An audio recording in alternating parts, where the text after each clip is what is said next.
Бәріне сәлем. Трейдингте бар білгенімді осында салып қойғым келіп тұр. Ал бастайық. Дневкадан бастаймын. Так, мына сызықпен алдыңғы күнгі дневканың несін белгілеп қоям. Shiftпен. Мына точка болып кетті, Так, сызыққа қойып алайыншы. Линияға қойып алайын. Обычно мен қараға қойып қоям. Сосын так, екіншісінде high low деген сияқты ғой. Так. Сосын нені сызып қоям? Цена закрытия дегенді сызып қоям. Және оның цветін мен бірінші акция істегенмін. Сол себепті де акцияда бізде цена закрытия, цена открытия деген маңызды болған. Сосын мына сызықты сызып қоям. Бүгінгі күннің басталуы сағат 4-те ашылады. Сосын менде байқаған болсаңыздар, Smart Money Lux Algo индикаторы, сосын анау нелер, фракталдар қосылып тұр. И солай 5 минутқа, 15 минутқа қарап, анализ жасап көреміз. Так, менде былай жасадым бүгін. Баға ашылды, осы жерде кішкене мен шатасып қалдым. Мына жерде астыға қарай кетті да, мына жердегі бүкіл минимумдарды жауып кетті денесімен. 5 минут негіз, 5 минутпен жасаған жақсы көрем. Көбінесе орындап береді. Сосын осы жерде ойлап қалдым, шорт болады екен деп. Сосын былай қайтқаннан бастап кіре бердім позицияға, тем более мына цена закрытия. Үстінен стоп-лосс қойып, и мына жерде былай мен ойлап едім, мына жаққа дейін құлайды деп, мына жерге дейін қана ұстап қалдым. Ұстап қалғанда мына жаққа дейін барады, хотя мына жаққа дейін барады деп едім. Ол қайтадан өсіп кетті, бар плюсымыздан айырылып қалдық. Сондықтан буға қойыстар ғой сразу негізінде. Мен минуспен жауып қойдым, мына жерге барғанда минуспен жауып қойдым уже. Осындай қорқақтығым бар. Сосын былай болды.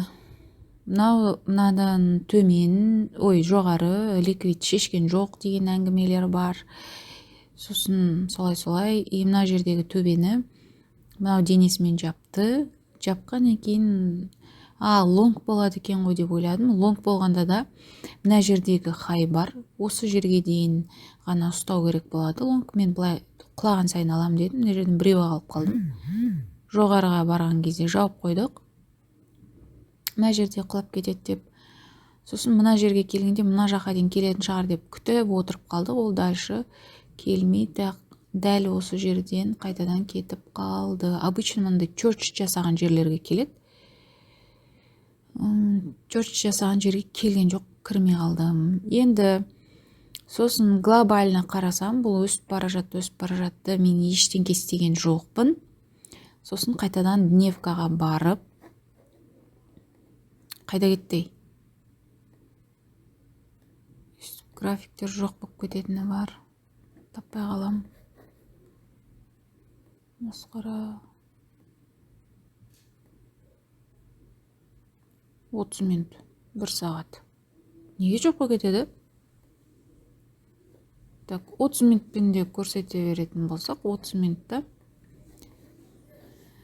Так, 30 минутта үлкен құлау болған еді. Осы үлкен құлаудың барлығын, негіз дневкамен қарасаңыздар, тап-таза қып-қызыл свечкалар. Алдымда фиба тарттым, басынан бастап соңына дейін. Так. Не өкетті. Вот.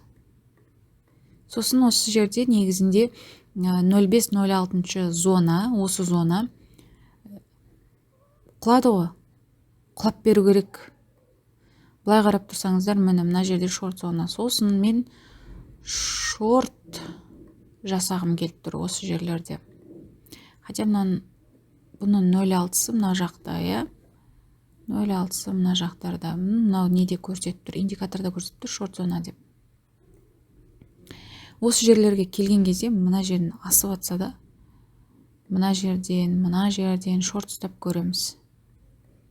Қазір мен мына жерде шорт дәл осы жерде шорт болады деп ойладым жаңа. Себебі қараңыз, Азияның хайы, сосын мынау Лондон ашылған кезде мына хайды шешті, мынадан жоғары, бірақ мына жерде почему-то equal high көрсетіп тұр. Ондайлар тартады деуші еді ғой. Шешті деп ойладым да, осы жерден кіріп стоп лосс осы жерге қойып, кішігірім ғана ұстадым. Кішігірім ғана, даже мына жерге дейін ақ ұстадым, мына минимумға дейін ғана. Мына жерден мына жерге дейін ғана ұстадым, болды. Жауып қойдым. Қорықтым мына жаққа дейін баратын, бірақ мен мына жақты күтіп отырмын қазір. Осы жақтарға келгенде нақты білу үшін мына жерде 1 сағаттық, 4 сағаттық нелер бар. Мынандай бар ғой, мынандай жерлердегі. Мынаның басы құлатқан точка. 6 сағатта. Осы жерді белгілеп қоямын бүйтіп. Сосын фитилін белгілеп қоямын.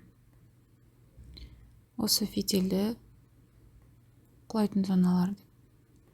Сосын мыналарды немен точкамен істеп қойыншы. Осы ликвидтерден де құлауы керек. Осы жаққа дейін бару керек. Осы жерлерде 001 мен ашып көрем.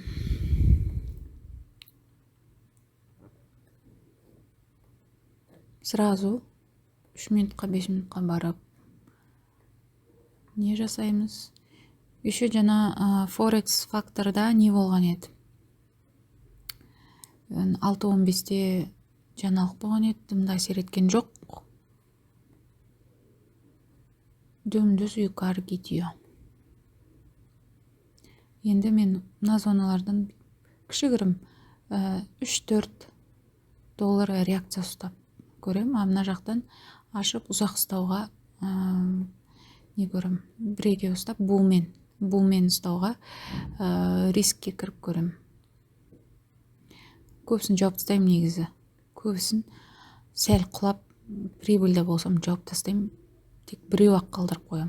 Сол біреудің өзімен де иногда көп минус жасап қоятын бар. В общем, сол.